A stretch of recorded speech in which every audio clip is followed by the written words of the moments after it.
My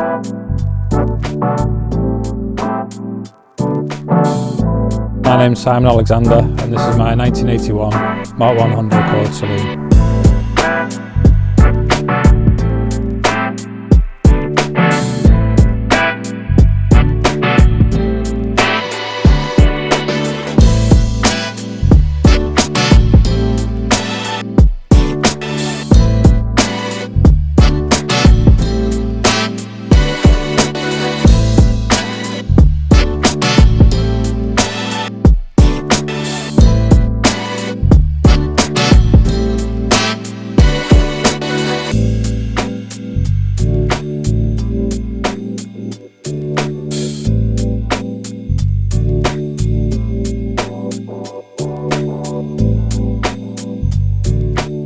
Well, back in 1995, I passed my test. I think it was March 95, passed my driving test.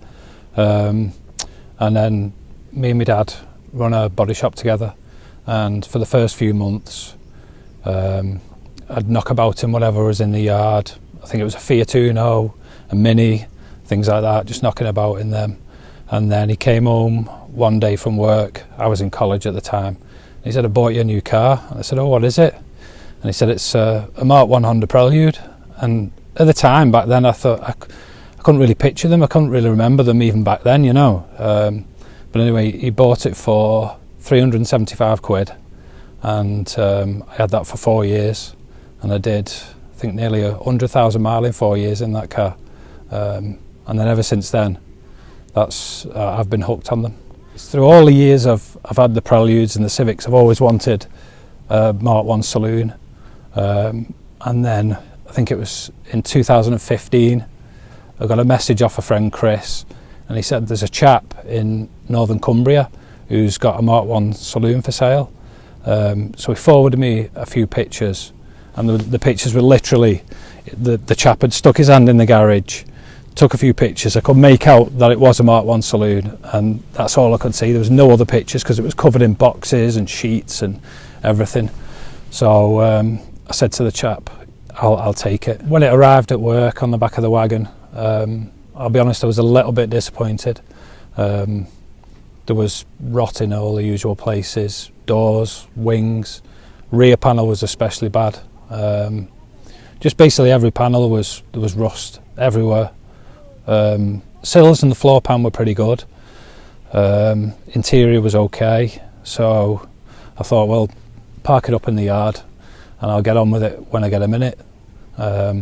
So in the end it sat under a sheet in the yard for 2 years. Once I stripped it to a bare shell and had a good look round it, could see what I needed. In the end I've put on a pair of front wings, 2 door skins on the driver's side, a new rear quarter panel on the driver's side, a new rear panel, a new boot lid, a rear arch panel on the passenger side, and then a few repair sections in the sill. So it was just a matter of cutting all the rot out, putting the fresh panels on, and then prepping the shell, getting it painted. Once it was all in primer, I'm ready for painting. It was down to colour choice, and the original colour, I can't remember the name of what it was now. It was like a really light spearmint green, and I wasn't a fan, so I wanted to keep it green. So I went down to my paint suppliers and spent an hour and a half going through every manufacturer's green colour chip, flicking through them all for out in the sun, catching them on the angle, things like that, you know. And then I found that one, and it's an Alpha Fiat colour, and it's called Verde Garden. And I just love the colour because in certain light, when it's in the shade, it hardly looks metallic, and you catch it on the angle, or the sun goes on it, and it just comes to life. And then also in different lights, it's got a kind of gold tinge to it as well, which matches the wheels and the interior. I just think it suits the car and brings it all together well with all the different colours, with the gold and the chrome and stuff, you know. And then it was on to restoring all the bits that were going back on it. The original plan, when I first bought it, I knew it was a 3-speed auto, obviously, when I bought it. but the original plan was to do the 5-speed swap, and I thought I'll never ever, leave it a Honda-matic, but I've also got a Mark 1 Civic, which is a 2-speed Honda-matic, and I've been dailying that in the summer for the past 3 years.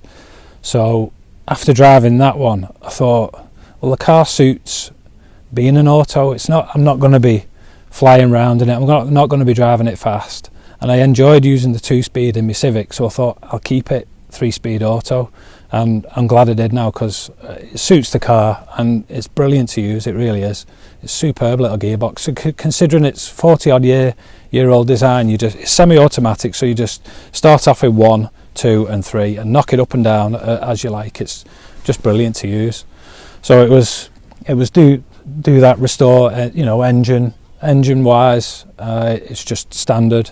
I didn't split the engine when I restored it, because I thought I'll see how it goes, and see, it's been sat a long time, but it's an old Honda, it's going to be fine. Anyway, I did about 600 miles in it, and the head cracked, and apparently the earlier head, which this one is, they're quite prone for it. So I sourced the cylinder head from a lad I know in Portugal, just changed the ARP, I used ARP head bolts, and that's it. Engine wise, really, it's just all standard box. Everything that's gone back on it, and all over, everything's been restored. It's been either shot blasted, repainted, re-zinc coated, and then I wanted a few modifications. So the plan, obviously, while I was on with the bodywork and getting the body shell prepped and getting it right and then getting it painted, I wanted a few slight modifications. I don't think that they need much, to be honest, to just a little nip and tuck here and there. So I took the bumpers. The bumpers stuck out there's a good 6-inch gap between the bumper itself and the body, so I've tucked them in. I've used the shorter end caps, which are off a Mark 1 Civic. Also the bumpers as well, they had quite a thick rubber trim in the middle of them there, which I've taken out, which I wasn't too keen on. Welded the holes up, so just tidied the bumpers up, tucked them in. The chin spoiler, I think that's just a generic one, fiberglass one, which it was actually on one of my mates' Ken Murray Skylines, so I had that off him and obviously modified it to fit the Accord. The RS mirrors, the JDM Civic RS mirrors, fitted them, which are a nice touch. I love them. When you sat in the car and you drive and you see the mirrors in front of you, it's just nice. It's just special. At the rear of the car, I fitted the earlier rear tail lights, which I think look better. I also got rid of the UK spec rear plate and number plate lights and fitted a Jap style rear plate. Obviously the rear bumper's been tucked as well. The mouldings down the side, I didn't reuse the original black plastic mouldings. They've got a little chrome trim in, but I just preferred them, and I found that chrome stuff and put that on the side in place of it. So the wheels are Volk Racing mesh. I think they're called mesh FFs. They're 13 by 6, I think, and a 38 offset. They're period correct wheels. They were designed for front wheel drive cars in Japan. So suspension wise, there's nothing available obviously for the Mark 1 Accord. So I've used Mark 2 Civic BCs in the past on my Mark 1 Prelude, and I thought, I was looking at the Accord, there's fair big difference between the Accord and the Prelude, but I thought I'd be able to make them work.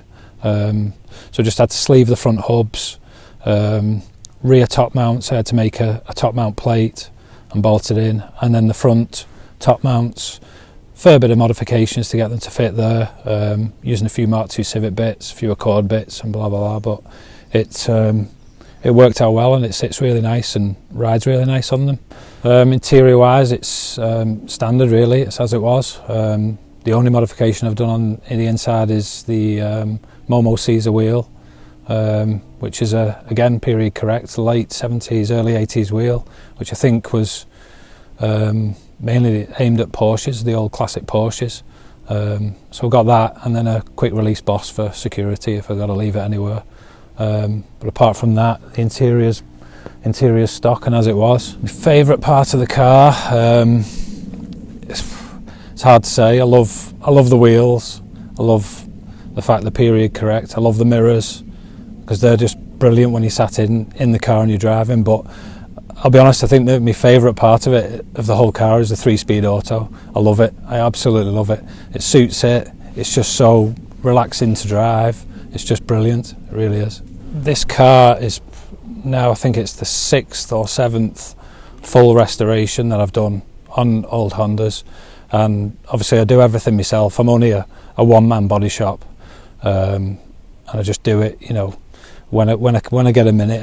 Every spare hour I have, I'll get on the resto work, you know, and things like that. And to do that amount of work on your own, you know, every single item off the car, the attention to detail, it's a massive job. And you know, I think I had the quarter panel, I had a burr shell, I had the rear panel, the quarter panel cut off it, and it's moments like that you think, what am I doing? Really, am I really doing this now? And you think, am I ever going to get to the end?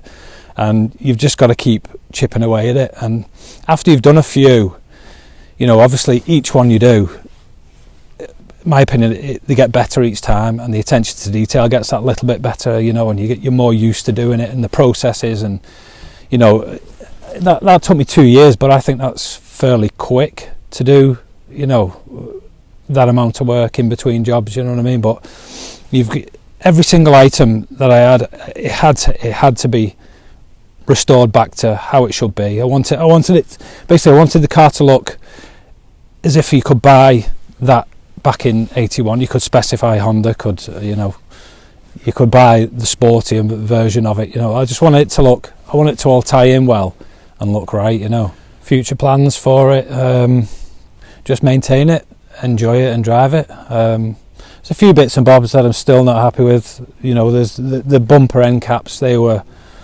destroyed, and I've refurbed them, but as you know, I'd like to source a few more NOS parts if I can. But generally just, you know, just enjoy it with the family, go to a few shows, maybe come over to some Mimms events over in the continent and in the UK. Just enjoy it and drive it and enjoy it with my family, you know, and that's what we've done this year really. There's not been many shows or events, so obviously I was at Mimms at Three Sisters, but all we've done this year is just rides out in it, you know, go ride to the beach and, you know, chippy runs and things like that. The kids, they just love it, and because they're sat in the car and there's people beeping at us when we're going down the motorway, and they go, Dad, someone's looking at the car, and they think it's great. It's just brilliant. It's just good fun. It's just different, isn't it, you know. Obviously got to thank my wife and my 2 daughters for putting up with me over the years, restoring all these old cars, coming in, you know, letting me go to work on Saturdays, Sundays to do, you know, to get them done, coming home like a dead man, absolutely covered in muck and no energy, absolutely ruined, me talking about it all the time, me spending money on it, you know, things like that. But they're with me all the way, you know. They love the old cars, they love going for rides in it and things like that, you know. Also, I've got to say thanks to everyone in the old Honda scene. There's so many of you. There's loads of brilliant people who've, you know, they've scoured the country for parts, you know. They just go around searching for stuff. They'll help you out. You just put a shout out on any of the groups. If somebody hasn't got one, everyone will go the extra mile for you to find parts. You know, it's really the old Honda community is brilliant. The Civic, whether it's Civic, Accord, Prelude, there's so many people who are passionate about these cars. It's brilliant.